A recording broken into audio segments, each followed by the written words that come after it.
Normally এইভাবে intro করি না, কিন্তু আমি এখন ঝুলছি একটা গুহার 100 ফুট নিচে, যেটা মাটির নিচে 5 কিলোমিটার জুড়ে বিস্তৃত আছে। আর আমরা এটা পছন্দ করি বা না করি, যখনই আমি আর আমার বন্ধুরা মাটি টাচ করলাম, আমরা অফিসিয়ালি এখানে আগামী 7টা দিন কাটাতে চলেছি।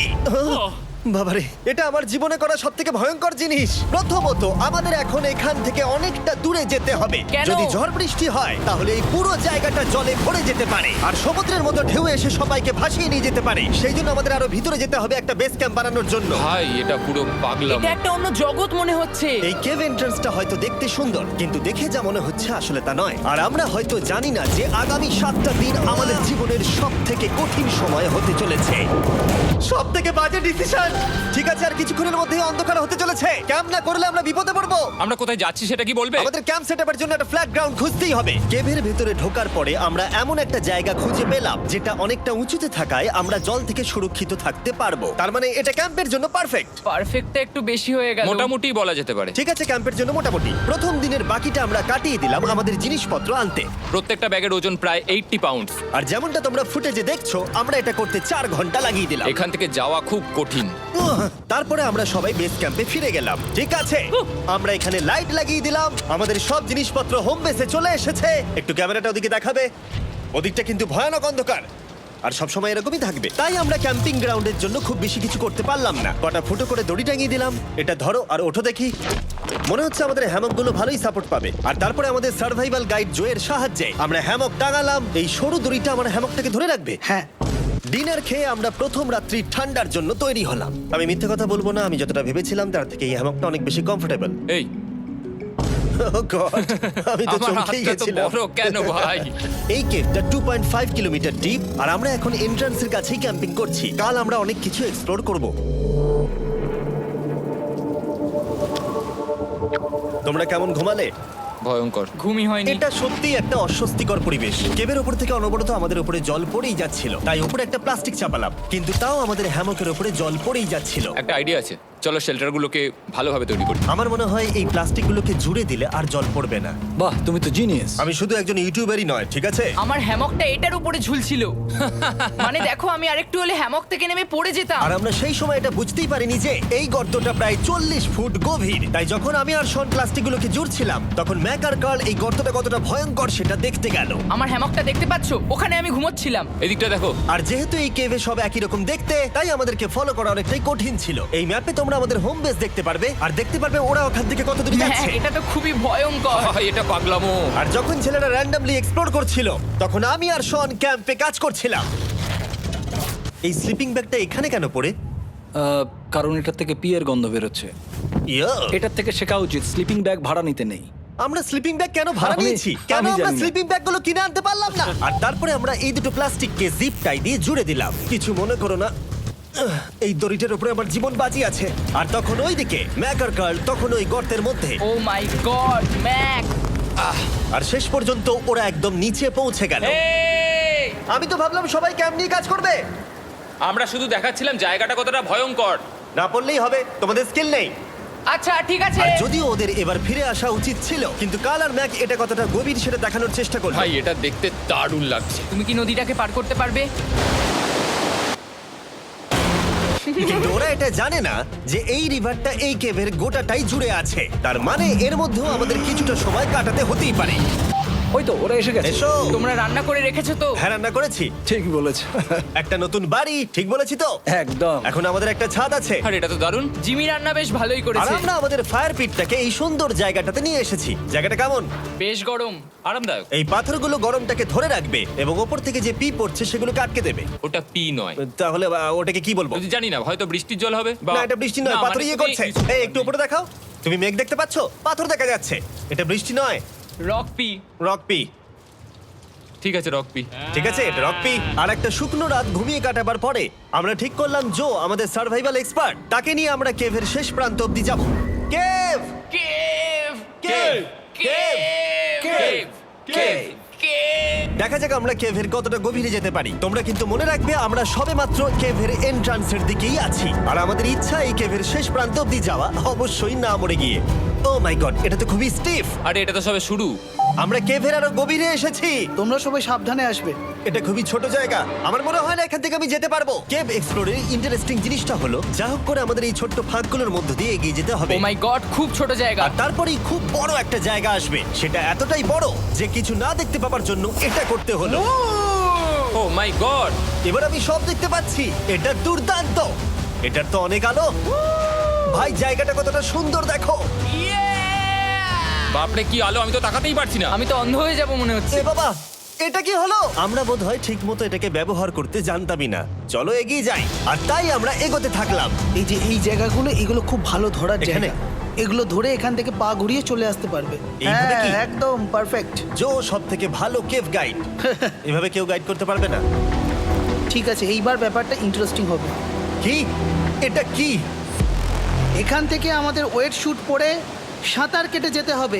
গতকাল ম্যাক আর কার্ল এটা নিয়ে মজা করছিল, কিন্তু এই কেভে আমাদের পরের অ্যাডভেঞ্চারটা ছিল একটা প্রায় জমে যাওয়া নদীর মধ্যে। ও মাই গড, এটা তো পাগলামি! তার মানে আমাদের ওয়েট শুট পড়তেই হবে যাতে আমাদের হাইপোথার্মিয়া না হয়। আমরা এটা কেন করছি? এই এক্সপেরিয়েন্সটা তো জীবনে একবারই হবে। কি? এটা বলতে করলে চাইছো হয়তো আর নাও বেঁচে থাকতে পারি। আমাদের এই কেভের শেষে পৌঁছতে হলে আমাদের এই নদীর মধ্য দিয়ে, এই ছোট্ট ফাঁকগুলোর মধ্য দিয়ে সাবধানে ধীরে ধীরে এগিয়ে যেতে হবে। আস্তে আস্তে নামো, স্রোতের কারণে পা পেছনে টানতে পারে। ঠিক আছে, আমি তাহলে নামছি। তুমি ওই দেয়ালগুলো ধরে ধরে এগোতে থাকো আস্তে এটা তো আস্তে। খুব ঠান্ডা। তুমি পারবে জিমি। জানি না এখানে ঢুকতে পারবো কি না। জিমি, এবার তুমি জল থেকে উঠে দাঁড়িয়ে পড়ো। এটা সত্যি একটা পাগলামি। এখানে কি ঠান্ডা! যখন তোমরা খুব ঠান্ডা জলের মধ্যে থাকবে তখন একটা পাথরকে ধরে এগিয়ে চলা খুব কঠিন হবে। ও মাই গড, এটা সত্যি পাগলামি। ম্যাক, কার, চলে এসো। আমার ভয় লাগছে। চলো চলো, পারবে। ভাই। এগোতে থাকো, পেছন দিকে তাকিও না। একবার দেখো আমরা কি করছি। কিন্তু এই বাধাগুলো এতটা কঠিন ছিল না সামনে যা আসতে চলেছিল তার তুলনায়। আমরা পেরেছি। কেভ কেভ কেভ এই, একটা কথা শোনো, আমরা 10% আসিনি। তার মানে এখনো আমরা শুধুমাত্র সার্ফেসেই রয়েছি, আর শেষ প্রান্তে পৌঁছতে হলে আমাদেরকে আরো 2 কিলোমিটার যেতে হবে। যেরকম তোমরা দেখতে পাচ্ছ এখানে 24/7 বৃষ্টি হয়, তাই আমি একটা আড্ডা মারার জায়গা তৈরি করেছি যেখানে আমরা কেউ ভিজবো না। আমি ভাবছি আমি যদি এটা না বানাতাম তাহলে কি হতো। আমি নিশ্চিত যে ওদের একটা ভেজা পাথরের উপর শুতে হতো। আমাদের ক্রমাগত এগিয়ে যেতে হবে এবং শরীরটাকে ভিজে রাখতে হবে। ঠিক আছে। নইলে আমাদের শরীরের তাপমাত্রা কমে এটা যাবে। এতটা কঠিন কেন? সব থেকে বাজে ব্যাপার হলো আমরা যতটাই দিকে এগোবো ততটাই আমাদের পিছন দিকে ক্যাম্পে ফিরতে হবে। আমাদের পরের বাধাটা হয়তো জলের মধ্যে নয়, কিন্তু তার মানে এটা নয় যে সেটা সহজ হবে। আরে এটা কি মাকড়সার জাল? কিন্তু আমি মাকড়সা দেখতে পাচ্ছি না। তার মানে ওটা আমাদের উপরে আছে। আরে তোমার গায়ে, তোমার গায়ে। আমার বন্ধুরা বলতে বাজে। এই কেভটা মিস্টার বিস ভিডিওর মতো, যত এগোবে ততই কঠিন হবে। সত্যি কথা বলতে যদি আমাদের সাথে জো না থাকতো আমরা মরেই যেতাম। আর 3 ঘন্টা পরে জো আমাদের জন্য একটা বাজে খবর নিয়ে এলো। জল অনেকটা বেড়ে গেছে আর আমরা অনেকটা সময় লাগিয়ে ফেলেছি, তাই আজকে আমাদের আবার ক্যাম্পে ফিরে যেতে হবে। আমি মানবো না। তুমি সেফটি এক্সপার্টের কথা অমান্য করতে পারো না। আমি এটা মানবো না। সত্যি কথা বলতে আমাদেরকে ফিরতেই হতো, কারণ এর আগে আমরা শুট করতে অনেকটাই সময় নষ্ট করে দিয়েছি। তারপর ফ্লেয়ার নিয়ে খেলেছি, তাই আমরা ফিরে যাচ্ছি আর এই মিশনটা আমরা পরের দিন আবার শুরু করব। শন, আমরা এসে গেছি। আরে তুমি এখানে কি করছিলে? এখন তোমরা কেউ ভিজবে না। আমি তো জানতামই না এই লাইটগুলো আমরা এনেছি। এগুলো দারুণ লাগছে তাই না? দুঃখের বিষয় আজকে আমরা মাত্র 20% এগোতে পেরেছি, কিন্তু বিশ্বাস করো আমরা শেষ পর্যন্ত অবশ্যই যাব আগামী কয়েকদিনের মধ্যেই। আমার মনে হয় কোনোদিনই হবে না। আমি তো বললাম। আমরা ডে 4টা রেস্ট নেব আর ডে 5-এ চেষ্টা করব এই কেভের শেষ অবধি যাবার। দেখা যাক কি হয়। ডে 3-তে মজা হলো, কালকে আবার দেখা হচ্ছে। আর কেভের ভিতরে 3টে খুব বাজে রাত কাটাবার পরে পরের দিন সকালে আমাদের মাথায় শুধু একটাই কথা আসছিল। আমার একটা হট শাওয়ার চাই, তবে আমি এখন একটু শান্তি পাবো। ও, এখন শাওয়ার পেলে কিন্তু দারুণ হয়। আমি চান করিনি প্রায় 3-4 দিন হয়ে গেল। তোমরা নিশ্চয়ই জানো কেভের মধ্যে শাওয়ার করা সম্ভব নয়। আমাদের অনেকটা পথ হেঁটে সাবধানে আগের রিভার বেডের কাছে পৌঁছতে হলো। ও মাই গড! আমি আমার ব্রেনকে ফিল করতে পারছি। আমি এভাবে ব্রেনকে ফিল আমার করিনি। কপালটা জমে গেল পুরো। চলো ড্রোন দিয়ে মাথার চুলগুলো শুকিয়ে নি। এদিকে এসো ড্রোন। ও দাঁড়াও দাঁড়াও দাঁড়াও, এটা কিন্তু কাজ করছে। হ্যাঁ, দারুণ কাজ করছে। ড্রোন থাকতে হেয়ার ড্রায়ারের কি দরকার? আর চুল শুকানোর পর আমরা জোয়ের সাথে জার্নির প্ল্যান করতে বসলাম। এটা কি জো? এটাই কেভের ম্যাপ। আগেরবার আমাদের থামতে হয়েছিল কারণ জল খুব জোরে বইছিল। এখন বৃষ্টি কম হচ্ছে, তাই কালকে আমরা নিশ্চয়ই এই কেভের শেষে পৌঁছে যাব। এটা ভয়ঙ্কর হতে চলেছে। প্রথমে আমাদের কালকে যেখান দিয়ে গেলাম সেখান দিয়ে আগে যেতে হবে। জলের মধ্যে ঝাঁপ দিতে হবে এবং পাথর দেখে হাঁটতে হবে। এগুলো সবকটা আমরা যদি পার করতে পারি তাহলে আমরা গ্লো ওয়ার্ম চেম্বারে পৌঁছে যাব। কেমন দেখতে তুমি সেটা বলো না, আমি তোমাদেরকে সারপ্রাইজ দিতে চাই। তোমার মনে হয় আমরা পারবো? ওইসব বাদ দাও, আমরা ঠিক কালকে পৌঁছে যাবো। কালকের প্ল্যান আমরা চক আউট করে নিয়েছি। আমরা রেস্ট করছি আর ফেস্টিভ্যাল স্মোর্টস খাচ্ছি আমাদের এনার্জি রিগেন করতে। সবাইকে চিয়ার্স। Yippee! জো এই প্রথমবার ফেস্টিভ্যাল ও, স্মোর্টস দারুণ। খাচ্ছে। জো সত্যি কথা বলবে। এটা দারুণ, তাহলে ভালো লাগলো? দারুণ লেগেছে। আমরা এই চকলেটটা আগে কেন বের করিনি? এটা এমনি চকলেটের থেকে 10 গুণ ভালো খেতে। সত্যি কথা বলতে তোমরা যদি ফেস্টিভ্যালের সাথে স্মোর্টস ট্রাই না করে থাকো তাহলে তোমরা মিস করছো। কালকে আমরা পুরো কেভটা এক্সপ্লোর করব, দেখা হচ্ছে। তাই আমরা ভালো করে ঘুমানোর চেষ্টা করলাম আর কালকের প্রিপারেশন নিলাম কেভের শেষে যাওয়ার জন্য। আমরা আমাদের জীবনের সবথেকে ডেঞ্জারাস জার্নি করতে চলেছি। ডে 3 এর অভিজ্ঞতা মাথায় রেখে আমরা কম শুট করেছি যাতে আমরা সামনের দিকে তাড়াতাড়ি এগোতে পারি। জলটা খুব ঠান্ডা হ্যাঁ, আগের দিনের মতোই খুব ভালো। এই তো আর যাতে আমরা সবাই বেঁচে ফিরতে পারি তাই জো ছাড়াও আরেকজন সার্ভাইভাল এক্সপার্টকে আমরা নিয়ে এসেছিলাম। এখানেই আমরা ডে 3 তে আটকে গেছিলাম। এখন আমরা কি করব? এবারে আমরা অনেক তাড়াতাড়ি এসেছি। আমাদের পিছনে ঘন অন্ধকার। কোথায় যাব? এই রাস্তাটা অনেক সরু এবং হ্যাঁ। স্রোত প্রচুর বেশি, তাই আমরা দেয়ালগুলো ধরে ধরে আস্তে আস্তে এগোবো। এই যে এইভাবে। ও হ্যাঁ, গড। এই রকটায় জাম্প করো। কয়েকটা ভালো পাথর আছে যেগুলোকে তুমি ধরে এগোতে পারবে। আরে এখানটা তো অনেক অন্ধকার। আমি আর পা পাচ্ছি না, আমি এখন মাটিতে আর পাই পাচ্ছি না। যেহেতু আমরা মাটিতে পা পাচ্ছিলাম না, তার মানে যদি আমরা পাথর ছেড়ে দিই তাহলে এই জলের স্রোত আমাদেরকে ভাসিয়ে নিয়ে যেতে পারে। জো, আমরা কি করব? আমি এটা ধরে এসেছি, তুমি এটা ঠিক আছে, ধরো। আমি তো দেখতেও পাচ্ছি না কোথায় যাচ্ছি। জো, স্রোত আমাকে ভাসিয়ে নিয়ে চলে যাচ্ছে। আমি তুমি করবো কি করে? পারবে, পারবে। শুধু মুখটা এখান থেকে ঢুকিয়ে দাও, আমি হেল্প করছি। এখানে আমি ঢুকবো? হ্যাঁ, এই গর্তের মধ্যে। এই তো, খুব ভালো। এটা আমার জীবনের সবথেকে বিপজ্জনক অ্যাডভেঞ্চার। আমরা এখন কেভের অনেক গভীরে চলে এসেছি আর এবার আমাদের সামনে প্রথম বড় বাধা। এখানে জলের একটা ঘূর্ণাবর্ত আছে, যদি তুমি এর মধ্যে পড়ে যাও তাহলে তোমাকে একদম নিচে নিয়ে চলে যাবে। মানে আমরা পড়ে গেলে মরে যেতে পারি। হ্যাঁ, মানে আমরা মৃত্যুর সাথে খেলা করছি। এটা এতটা বিপজ্জনক হতে পারে আমি সত্যিই ভাবিনি। খুব ভালো। এই তো।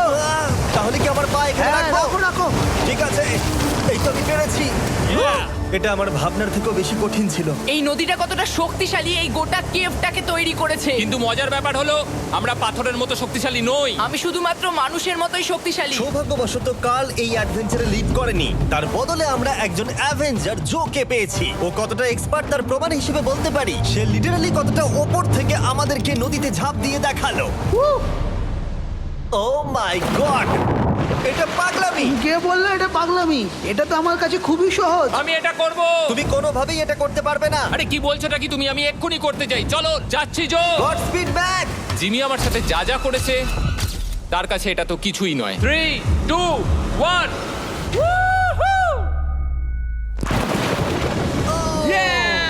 তুমি করবে? না, আমরা না এগুলো শেষ পর্যন্ত যেতে পারবো না। ও মাই গড, আমাদের নিচের দিকে যেতে হবে। আমরা সবসময় স্রোতের উল্টো দিকে কেন যাই? এখন শুধু আমি ভেসে ভেসেই যেতে পারবো, আর কিছু না। এই জলের তলায় অনেক ধারালো পাথর আছে, তোমরা সেগুলোকে দেখতে পাবে না, তাই সাবধানে পা ফেলবে। ও মাই গড। আবার এটা গভীর আরে হচ্ছে। আমার পা তো কিছুর উপরে রাখতে হবে। ছোট পাথরগুলোই একমাত্র বাধা ছিল না, মনে হচ্ছে আমাদের প্রতিটা পদক্ষেপে।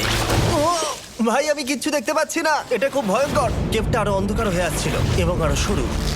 আর তখন আমরা জানতাম না যে আমরা ফিনিশ লাইন অবধি পৌঁছতে পারবো কিনা। আমি ক্লান্ত হয়ে পড়েছি। এই কেভে আরো কঠিন বাধা আসার আগে তোমাদেরকে আমি কিছু দেখাতে চাইবো। জো, তোমার ব্যাগটা দাও। Thank you. তুমি জানো এর মধ্যে কি আছে? না, জানি না কি আছে। Brand new mister beast lab swamp.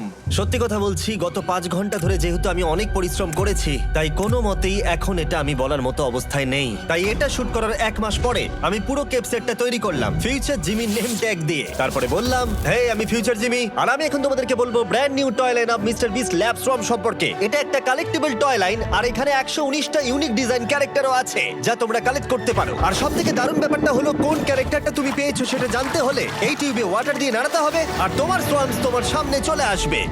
আর আমি এটা ডেমনস্ট্রেট করতে এই বিশাল বড় টিউবটাকে বানিয়েছি। এই টিউবটাকে জল দিয়ে ভরে দাও। তোমাদের এত জলের দরকার নেই, এটা অনেক বড় বলে এত লাগছে। ঠিক আছে, এটা এখন জলে ভর্তি হয়ে গেছে। এবার এটাকে একটু নাড়াতে হবে। এটা কি আর নাড়াতে হ্যাঁ হবে? হ্যাঁ, অনেক নাড়ানো হয়ে গেছে। এবার জল ঢালো এখানে। জো ঢালছে। আর জল ঢালার পরে তোমরা দেখতে পাবে তোমরা কোন সোয়ামটা পেয়েছো। এটা সব থেকে রেয়ার হাইপোক্রোম, যেটা মাত্র 1000টা বানানো হয়েছে। জো, এটা তোমার। থ্যাংক ইউ সো এটা মাচ। চাই। আর এটা তোমার। কাল কি নেবে? আমার কাছে দুটোই ছিল। আর আমরা শুধু সোয়ামেই থেমে নেই, আমরা এই অ্যাকশন ফিগার প্যান্থার গুলো বানিয়েছি যেগুলো এই ব্রিফকেসে আছে, আর এই সোয়ার্মের মতো এই মিউটেটর। যখন তোমরা কিনবে দেখতে পাবে এর ভেতরে কি আছে। কোথায় কিনবো? ভালো হয়েছে জিজ্ঞাসা করলে। মিস্টার বিস্ট ল্যাব টয়েস এখন তোমরা পৃথিবীর সব জায়গায় পেয়ে যাবে। এগুলো সব বেরিয়ে গেছে, তোমরা গিয়ে কিনে নাও। আর কেবের মধ্যে অনেক সমস্যা পেরোনোর পরে আমরা ফাইনালি পৌঁছে গেলাম গ্লো ওয়ার্ম চেম্বারে। ভাই এবার খুব ভালো লাগছে। ঠিক আছে টিম, তোমাদের গ্লো ওয়ার্ম চেম্বারে স্বাগত। এ তো দারুণ। এটা দারুণ লাগছে। ভাই এটা পৃথিবী মনে হচ্ছে না এখানে একদমই। যে আলো তোমরা দেখতে পাচ্ছ সেগুলো আসলে ছোট্ট ছোট্ট বায়োলুমিনেসেন্ট গ্লো ওয়ার্ম তৈরি করেছে। এটা দেখতে অনেকটা মিল্কি ওয়ে গ্যালাক্সির মতো লাগছে।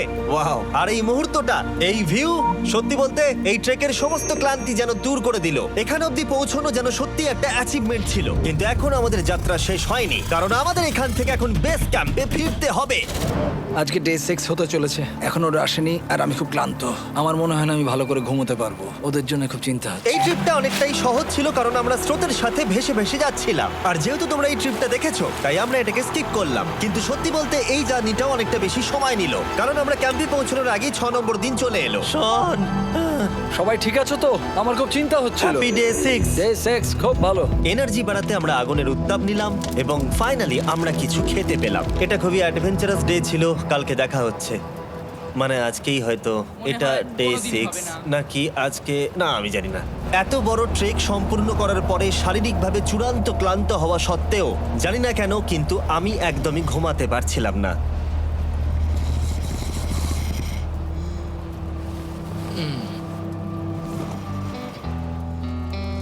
আমি 7 দিন সলিটারি কনফাইনমেন্টে কাটিয়েছি, কবরে কাটিয়েছি, 7 দিন রাফটে থেকেছি। কিন্তু সত্যি কথা বলতে এটা সবার থেকে বেশি কঠিন ছিল, কারণ সব সময় ভিজে, ঠান্ডা, প্রত্যেক মুহূর্তে এই পাথরগুলো শরীরে ব্যথা দিচ্ছে।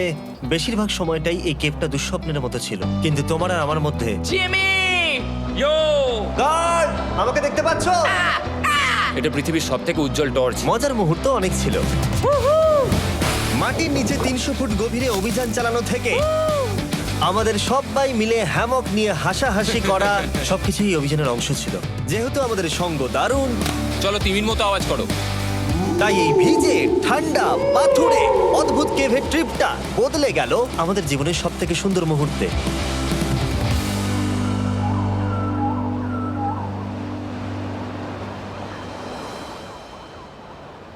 আমরা এখান থেকে যাব না যতক্ষণ না সবকিছু তোলা হচ্ছে।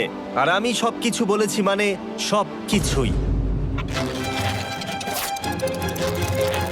চলো এবার বেরোনো যাক। আর যখন আমরা মাউথ কেভে আবার ফিরে এলাম, ভাই ওপরটা দেখতে দারুণ লাগছে। তখন জয়ের জন্য একটা সারপ্রাইজ ছিল। বেরোনোর আগে জো, আমরা তোমার কাছে কৃতজ্ঞ। তাই এই নাও 50,000 নিউজিল্যান্ড ডলার্স, 10,000 করে প্রত্যেক জনের প্রাণ বাঁচানোর জন্য। Oh my God, thank you so much Jimmy. Thank you Joel. Love you Joel! এবার আমাদের সব কাজ হয়ে গেছে, চলো বেরোনো যাক। 7টা দিন পরে আমরা ফাইনালি এখান থেকে বেরোচ্ছি।